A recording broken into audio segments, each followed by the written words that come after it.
El presidente, ahí lo veíamos, ¿no? Esas declaraciones tienen un par de semanas, de gasto cero, habló de abrir la canilla, pero no del todo. ¿Cómo se para el Frente Amplio? ¿Qué lectura hace de esta situación? Yo creo que hay temas que no resisten análisis. O sea, el Uruguay desde el segundo semestre del año pasado está en desempeño económico por encima de la prepandemia. El último año móvil cerrado de exportaciones es un año récord. Entonces, la pregunta que uno primero tiene que hacerse es si, bueno, ¿cómo en una situación de récord de exportaciones, de un desempeño de la economía por encima de la situación prepandemia, el ajuste, que es un ajuste muy duro, que golpea a la inmensa mayoría de los uruguayos y las uruguayas, que está ubicado en rebaja de salario y jubilaciones, se sostiene? Porque el primer componente, yo creo que el principal de la política económica es, hay una política que hizo un sacrificio muy duro sobre la base de rebajar salarios y jubilaciones. La primera reacción que uno tendría que tomar es decir, bueno, ¿cómo se conviven estos dos mundos, ¿no? Porque durante un tiempo largo, cuando el Frente Amplio nos tocó ser gobierno y mostrábamos números que eran de desempeño muy importante en algunas cifras, reducción de la pobreza, incremento del salario real, aumento de la formalización, aumento de la inversión en el presupuesto educativo, transformaciones profundas en la matriz energética o de telecomunicaciones. Nos decían, bueno, pero ustedes están en una situación económica que la bonanza económica les permite lograr esos resultados. Y esto, si uno mira los 15 años de gobierno del Frente, algunos años sí, hubo años de muy buenos precios de los principales productos que exportamos, algunos años no, ¿no? Hubo años de mucha dificultad, crisis económica 2008-2009, o en el 2014 o 2015 una caída de las dos economías vecinas que siempre fueron muy influyentes. Pero bueno, si tomamos el mejor año de los 15 años de gobierno del Frente desde el punto de vista de las exportaciones y precios de los commodities, ese año queda pálido con los últimos 18 meses de exportaciones. Es necesario que la política económica tome medidas para que ese desempeño económico se visualice en un escenario donde no haya recorte del presupuesto educativo, no haya recorte del presupuesto de vivienda, no haya recorte de salario, no haya recorte de jubilaciones, porque si no, simultáneamente a que tenés ese desempeño económico hay un deterioro social. Hay uno que ya no se rescata, ¿no? Cuando uno reflexiona acerca de la recuperación del salario parece que nada se perdiera, pero suponete que tú ganaras 30.000. Te digo, bueno, mira, el año que viene vas a pasar a ganar 20 y el otro también vas a ganar 20. Pero no se preocupe, amigo, porque dentro de 2 años vas a volver a ganar los 30. Entonces usted no perdió nada. Me vas a decir, bueno, pero ¿y estos 2 años entre medio que estuve perdiendo todos los meses? ¿Quién me los devuelve? O sea, ese deterioro que ya se sufrió por la rebaja de salarios, por la rebaja de jubilaciones, por el recorte de presupuesto en la educación y en vivienda, ese deterioro es notorio, ¿no? O sea, lo nota la gente cuando tiene que salir a la feria a comprar algo. Bueno, nos parece que este es un escenario de rendición que tiene que pegar un cambio porque no resiste esta doble comparación. Hay que tomar medidas porque el crecimiento económico solo no derrama si no hay medidas que logren impulsar ese derrame. Ahora, justamente, ¿no? El crecimiento económico. Hace 20 días la ministra fue interpelada por el Frente Amplio. Después, en conferencia de prensa, ella destacó el crecimiento económico del país, dijo que se estaban aplicando medidas concretas para la población vulnerable y también habló de la creación de miles de puestos de trabajo. ¿Cómo tomás ese análisis que hace la ministra? Mirá, hay un dato que se maneja mucho que es el porcentaje de desempleo. Que es el porcentaje de desempleo es un dato que puede ser engañoso, porque ¿qué mide el porcentaje de desempleo? La cantidad de gente trabajando con respecto a la cantidad de gente que sale a buscar trabajo, no de la población económicamente activa. Entonces, lo que pasó en el Uruguay en el último tiempo es que hay menos gente saliendo a buscar trabajo. Ese es el factor principal que ha llevado a que el porcentaje de desempleo, no es que hay más cantidad de gente ocupada, salvo en los momentos críticos de la pandemia.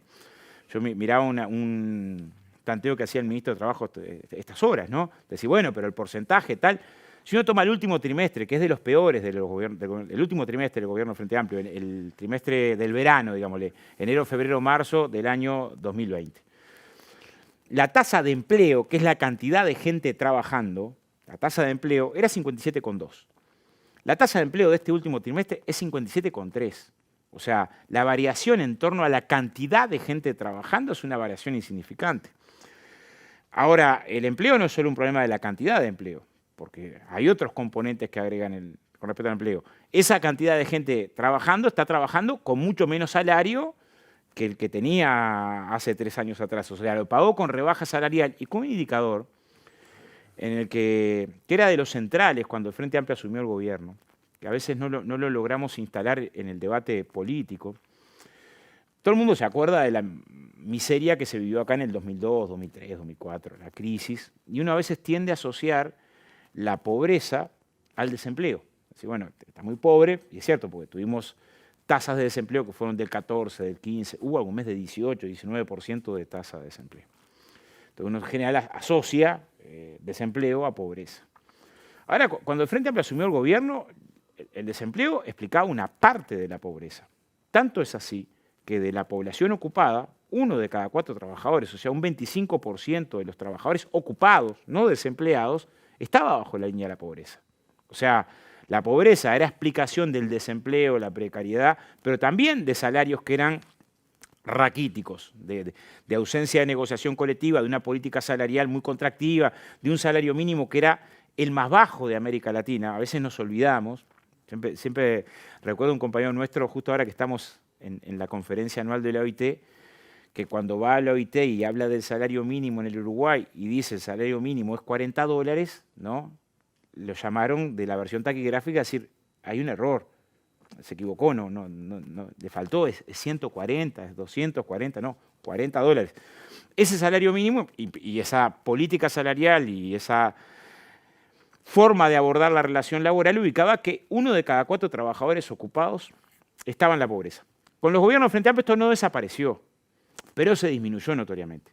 Tanto es así que en el 2019 teníamos un 4 y algo por ciento, 4,6, 4,7% de trabajadores que a pesar de estar ocupados estaban bajo la línea de la pobreza. Pero no hay duda que es un indicador que bajó de manera sustantiva. Estos 2 años, dentro de las novedades que nos trajo, es que esta tendencia se quebró y empeoró. Y ya el año pasado estábamos en torno de 7% de trabajadores que, a pesar de estar ocupados, están bajo la línea de la pobreza. Entonces, como que hay que mirar todas las dimensiones del fenómeno para decir, bueno, la política económica en lo salarial, en las inversiones, tiene que tenerse en cuenta a la hora de valorar, esta es nuestra opinión, fue la opinión en la rendición de cuenta pasada, que un conjunto de ajustes, de ahorros, no salen muy caros. O sea, un conjunto de ahorros que se decidieron tomar en materia de... O sea, lo que ahorrás en inversión en vivienda lo terminás pagando en precarización de las condiciones de vida de la gente. No hay duda.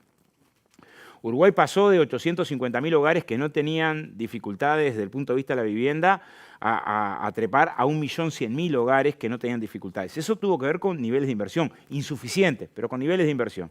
Deteriorás la inversión en vivienda, estos indicadores se resienten. Deteriorás la inversión en educación y pasa lo que hoy se ve. Menos grupos, más alumnos por clase, peor desempeño educativo, deterioro de la condición educativa, aumento de las repeticiones. Ya del año pasado tenemos una primera señal que nos tendría que preocupar. Gurises que se forman y no tienen horas, y ese no es solamente un problema individual, o sea, es un problema individual, pero es una señal para todos los que están estudiando. Si estoy siguiendo una carrera, intentando formarme, y después que me formo no tengo horas. Científicos que tienen que pensar si siguen o no siguen en el país porque se cierran becas o cursos en la ANI. O sea, como que hay un conjunto de medidas que hay que mirar cuánto nos cuesta ese ahorro. El año pasado en la rendición de cuentas se decidió ahorrar por encima de la propia regla fiscal. O sea, se ahorraron 300 millones de dólares más. ¿Y ese ahorro quién lo pagó? Bueno, en salario 180 millones de dólares. O sea, si uno mira después de dónde salió, bueno, del bolsillo de Juan Pueblo. O sea, no hay error. En una política económica que tuvo 2 características. Una, que estuvieron bien por fuera de lo que fueron las promesas electorales. Una, golpear salarios y jubilaciones, y otra, recaudar más de impuestos. De manera, o sea, ingeniosa, ¿no? Pero si yo cambio las franjas del IRPF, el IAS, ¿no? Cambio la forma en la que se ajustan estas franjas. Y ese cambio no es neutro. No es un cambio neutro, es un cambio que me permite recaudar 50 millones de dólares más. Y esos 50 millones de dólares de mayor recaudación de un impuesto, ¿lo pagan los trabajadores? Bueno, aumenten impuestos, ¿no? O sea, tome una medida que recauda más de un impuesto que pagan los asalariados y los jubilados de ese impuesto, ¿cómo que? Bueno, miren, tiene bigote, dice miau, anda por los tejados, caza ratones, o es un gato, ¿no? ¿Qué piden los trabajadores públicos? Y son muy moderados en lo que están pidiendo. Están pidiendo que en un periodo de gobierno donde la economía va a estar en el 2024 20 puntos por encima de lo que estaba en el 2019, o sea, 20 puntos más, la economía va a crecer 20 puntos más, no están pidiendo siquiera participar de ese crecimiento de la economía. Están diciendo, garantícenos el nivel salarial que teníamos en el 2019. ¿Cómo se puede explicar?